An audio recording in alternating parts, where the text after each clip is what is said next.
है। गुरु का है। अच्छा, इसके साथ ही अगर बात करें सर छठे घर की, 8वें घर की और 12वें घर की, जब गुरु इन ग्रहों पर बैठता है तो किस तरह का क्या नेगेटिव प्रभाव भी देता है? जब गुरु छठे घर में बैठते हैं, हुँ, 8वें में बैठते हैं, 12वें में बैठते हैं, हाँ। गुरु का प्रभाव अच्छा है या बुरा है, हुँ, ये आपकी इच्छा पे निर्भर है, आप कैसा लेना चाहते हो। अच्छा।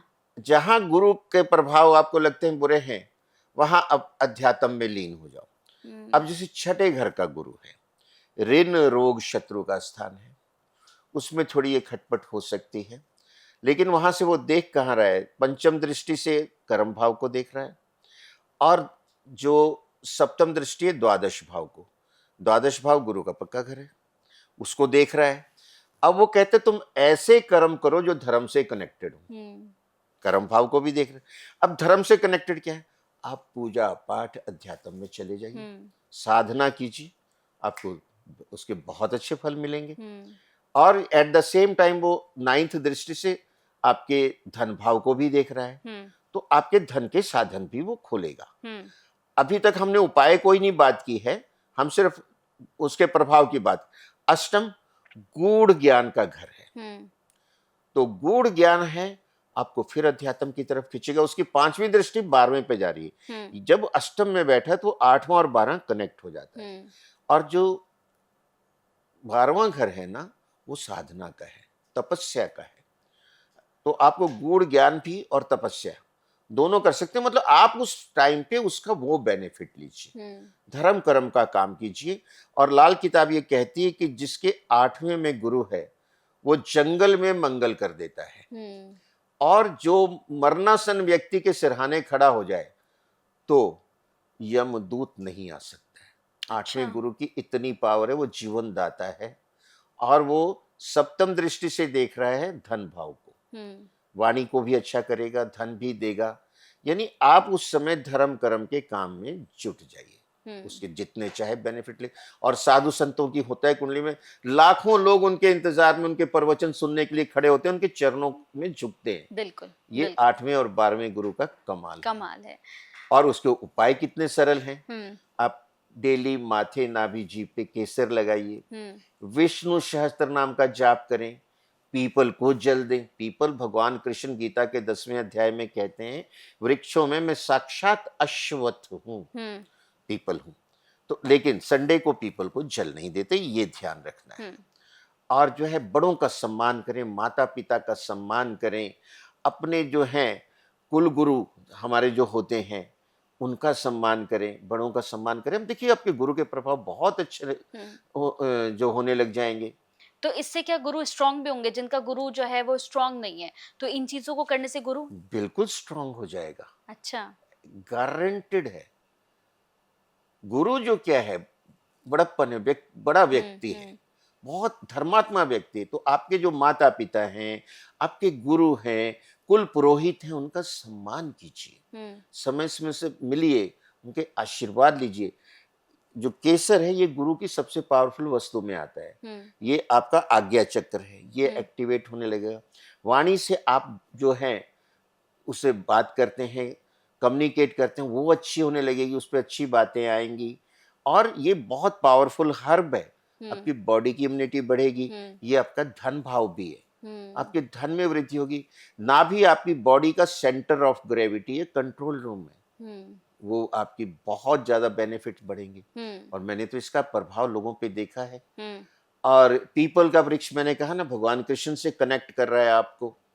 तो ये उपाय कितने सरल हैं। हुँ, और विष्णु सहस्त्र नाम जगत के पालनहार, हुँ, उनको 1000 नामों से याद कीजिए। और इस समय जब गुरु अतिचारी होंगे, हुँ, तो मैं सबके लिए एक जनरल सलाह देना चाहता हूं कि वो विष्णु सहस्त्र नाम का पाठ करते रहें और ये उपाय करते रहें। हुँ, उनका समय जैसा भी होना था, उससे कहीं ज्यादा अच्छा हो जाएगा। हुँ। अच्छा, एक और चीज़ कहते हैं कि गुरु जिस घर में बैठते हैं, उस घर में खराब फल देते हैं, जहाँ दृष्टि होती है वहाँ अच्छा देते हैं। बिल्कुल, ये वैदिक कहती है कि स्थान हानि करे जीव, जीव कहते हैं गुरु को, अच्छा, स्थान की हानि करते हैं, यानी जहां बैठते हैं हाँ, उस स्थान की हानि करते हैं। हाँ, लेकिन लाल किताब ऐसा नहीं कहती है। अच्छा, मैं दोनों एस्ट्रोलॉजी करता हूँ। हाँ, यानी छठे घर में गुरु बैठ गए, हुँ, तो हानि किसकी करेंगे वो, वहां ऋण रोग शत्रु की हानि। तो रोग की हानि यानी आपका रोग दूर कर देंगे, आप यूं समझो। 12वां खर्च का जो है ना, खर्च का भाव है, खर्च की हानि कर देंगे मतलब खर्चा आपका वेस्ट नहीं, पैसा आपका वेस्ट होने नहीं देंगे। ये आयु जो ये है ना, मृत्यु का घर है, जो अष्टम भाव है, तो ये मृत्यु की हानि कर देंगे, यानी मृत्यु आपकी देर से आएगी, अब दीर्घायु हो गए। अच्छा। मैंने देखे 90-90 साल के लोग मेरे पास मैंने हाँ। देखे हैं जिनके अष्टम में गुरु है, हम्म। द्वादश में गुरु है, छठे में गुरु है। तो जब मैं दोनों एस्ट्रोलॉजिकल, मैंने कहा ना 5 घरों के मालिक कारक हैं गुरु लाल किताब में, और उनको सूरज से भी ऊपर का दर्जा दिया गया है ब्रह्मा का। तो जब देखो उहापोह करना पड़ता है, सामंजस्य बैठाना पड़ता है, जब दोनों आप करते हैं ना तो आपको उससे आगे का विजन दिखने लग जाता है। गुरु कहीं भी आपका बुरा नहीं करेंगे, उसकी कहते हैं देश काल परिस्थिति और आपकी अपनी स्थिति, अगर उनको आप तालमेल बैठा लेंगे तो गुरु के तो आपको लाभ ही मिलने हैं। अच्छा। अच्छा, इसके साथ ही कई बार देखा है पितृदोष की बात होती है। कहते हैं कि जब पितृदोष आपकी कुंडली में लगा होता है, तो आपके काम नहीं बनने देता, आपके कामों में बड़ी रुकावट आती है, पैसों की बड़ी कमी होती है, रोग भी लग जाते हैं आपको। तो क्या ऐसा होता है कि अगर पितृदोष है तो ये सारी समस्याएं आती हैं? ये आपने बहुत ही अच्छा प्रश्न किया है, और मैं पितृदोष को लाल किताब से भी देखता हूं और वैदिक से भी देखता हूं। वैदिक के हिसाब से शनि हमारे पूर्वजों में भी आते हैं, और जो सूरज हैं वो हमारे पूर्वज हैं, बड़े हैं। तो अब राहु और केतु ये छाया ग्रह हैं, दिखते नहीं है। तो जब शनि और राहु इकट्ठे होते हैं तो इसे पिशाच योग कहते हैं, यानी पितरों का कोई ऋण चला रहा है। और वैदिक में इसे 7 पीढ़ियों से कनेक्ट किया जाता है। कोई पितरों से गलती हुई है, कोई उनकी आत्माएं अतृप्त रह गई हैं, या उनका पूरा क्रियाक्रम अच्छे से नहीं किया जा सका उस समय पे, वी डू नॉट नो। 7 पीढ़ियों में 300-400 साल निकल जाते हैं, वो रिकॉर्ड नहीं हो सकता है, पर आपकी कुंडली में ग्रह बता देते हैं। सूरज के साथ शनि आ गया तो भी पितृदोष है, सूरज और राहु आ गए तो भी पितृदोष है।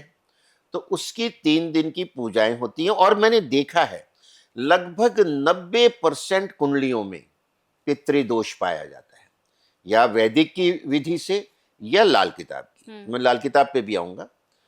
तो वैदिक में ये कहा जाता है कि ये पितृदोष की पूजा करें, निवारण करें। उसमें 3 दिन की पूजा होती है, नारायण बलि, नाग बलि, त्रिपुंडी। और इसके लिए सिद्ध स्थान है त्र्यंबकेश्वर, हरिद्वार, प्रयागराज, त्रिवेणी संगम, गया जी बिहार, और भी स्थान है अलग अलग प्रांतों में।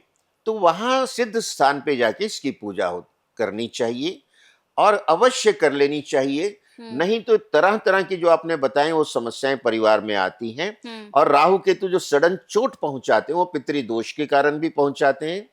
तो ये अपनी कुंडली किसी अच्छे ज्योतिषी से चेक करा के, और इन जनरल मैं कहता हूं 90% लोगों के होती है, ना भी चेक करो, आप बिना चेक करवाए भी करवा लेते हो ना, तो भी आपको इसका शुभ फल है। अब लाल किताब ये पक्के घरों की और कारक से कनेक्ट करती है। चौथा पक्का घर किसका है? चंद्रमा का, कर्क राशि है, उसका कारक भी चंद्रमा है। अब चंद्रमा का दुश्मन कौन है? राहु। अगर राहु वहां चौथे घर में बैठ गया तो चंद्रमा पीड़ित हो गया, यानी आपको माता का जो है पितृदोष, मातृदोष आ गया। वहां अगर शनि आ गया तो भी दोष बन गया। अब छठा पक्का घर किसका है? बुध का। बुध बहन होती है। अगर वहां चंद्रमा आ गया छठे घर में तो चंद्रमा शत्रु है बुध का, उसने आके बुध को पीड़ित कर दिया, यानी बहन का ऋण। उसी तरह अज्ञात का ऋण। आपके जो अगर केतु जो है अनिष्ट स्थान में आ गया, अब गुरु का पक्का घर हमने डिस्कस किया 9वां है। अब गुरु का शत्रु कौन है? राहु। अगर राहु नवम में आ गया तो आपको पितृ ऋण आ गया। अगर वहां बुध आ गया, बुध और गुरु भी शत्रु है। अच्छा। तो बुध अगर भाई आपके घर में अनवांटेड पर्सन आ गया तो आप तकलीफ में नहीं आ जाएंगे? बिल्कुल बिल्कुल। तो बिल्कुल वो लेमैन लैंग्वेज में एक्सप्लेन होता है। उसी तरह बुद्ध अगर 12वें घर में चला गया, बुद्ध 12वें में लाल किताब बहुत निकृष्ट मानती है, बुद्ध 9वें में बहुत निकृष्ट मानती है।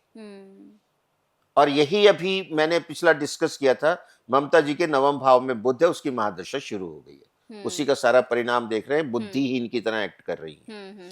तो ये पितृदोष प्रबल हो गया है उनका इस समय, मैं उससे उदाहरण से कनेक्ट कर रहा हूं। तो इस तरह से लाल किताब के पितृदोष आते हैं। अब लाल किताब के पितृदोष आते हैं तो उनके उपाय थोड़े अलग तरीके से होते हैं। आपके पास माता का मातृ ऋण आ गया, तो अपने जितने ब्लड के रिलेटिव्स हैं उनसे थोड़ी थोड़ी चांदी लीजिए, इक्वल क्वांटिटी में से 5 ग्राम 10 ग्राम फिक्स कर लीजिए, और वो इकट्ठी करके एक ही दिन में किसी नदी में प्रवाहित कीजिए। अब आप ब्लड के रिलेटिव्स कहाँ ढूंढेंगे आजकल, पहले तो मिल जाते थे गांव में, और वो आपके कोई फॉरेन चला गया, कोई कहाँ चला गया, उसको पता भी नहीं है। बिल्कुल। तो ये लाल किताब वाले में जिसको बोलते हैं ना फिजिबिलिटी की प्रॉब्लम आ रही है। अब वो कहते हैं केतु का है, तो फिर वो सारे ब्लड के रिलेटिव से पैसे इकट्ठे कीजिए और मीठी रोटियां बनवा के एक ही दिन में 100 कुत्तों को खिलाइए। अब 100 कुत्तों को खिलाना, उनकी मार्किंग करना, सुबह 4 बजे से लग जाइए बनवा के, रात को बनवाइए आप तंदूर में बनवानी है वो भी। अच्छा। और डंडे लेके जाइए ना, तो कुत्ते तो सुबह सुबह काटने को पड़ते हैं। खा तो लेंगे, अगर आपने डाली वो भूखे भी होते हैं। मॉडलिटी देखनी पड़ेगी। उसी तरह 100 गायों को खिला सकते हैं, गौशाला बड़ी बड़ी है, चलो 100 तालाब की मछलियों को खिलाइए। तो मैंने जब अध्ययन किया, उसकी मॉडलिटी बहुत मुश्किल है। जयपुर से मुझे किसी ने कांटेक्ट किया 6-7 साल पहले, उसका जो अज्ञात का ऋण निकला, तो मैंने उसको बताया ये करा लो, लाल किताब के हिसाब से ये होता है, तुम 3 दिन की पूजा नहीं। बोला मुझे लाल किताब का बताइए, आपकी उसमें एक्सपर्टाइज। मैंने कहा कि ऐसा जितने ब्लड के रिलेटिव्स हैं सबसे एक नारियल लो, नारियल, उसमें ये क्लियर कट है, और उनको एक ही दिन में किसी नदी में प्रवाहित कर दो। मैंने कहा कहां से ढूंढोगे? नहीं कहता गुरुजी ऐसा है, हमारे ज्यादातर रिश्तेदार जयपुर एंड सराउंडिंग में, मैं सबको जानता हूँ, मारवाड़ी फैमिलीज में काफी बॉन्डिंग होती है। और उसने मुझे 1 महीने बाद कहा मैंने सबसे एक नारियल ले लिया है। मुझे बकायदा उसने फीडबैक दी, कहते 4 बोरे भर गए, 4 बोरियों में वो नारियल आए। अच्छा मैंने कहा नदी तो है नहीं जयपुर में। कहते नहीं मैं जा रहा हूँ, मैं अपनी वैन में लाद के लेके जा रहा हूँ, मैं जा रहा हूँ मथुरा वृंदावन, वहां जमुना जी में प्रवाहित करूंगा, वृंदावन बिहार लाल के दर्शन करके आऊं। अब उसको मैं दाद देता हूं कि उसने सबसे इकट्ठा करके 4 बोरियां इकट्ठी कर ली नारियल की, और प्रवाहित करके आया। और उसके कुछ महीने बाद, टाइम लगता है, ऐसा नहीं कि डाला और इंस्टेंट हो गया, 6-8 महीने बाद उसने कहा गुरुजी काफी समस्याएं मेरी दूर हो गई है।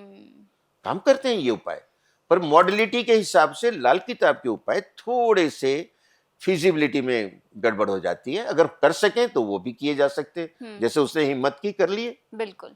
अब नहीं तो ये उपाय इजी है, और जिनकी कुंडलियों में है वो 5-7 साल में उस पूजा को रिपीट भी करते रहे। नहीं तो ये कैरी फॉरवर्ड होती है कमिंग जनरेशंस पे।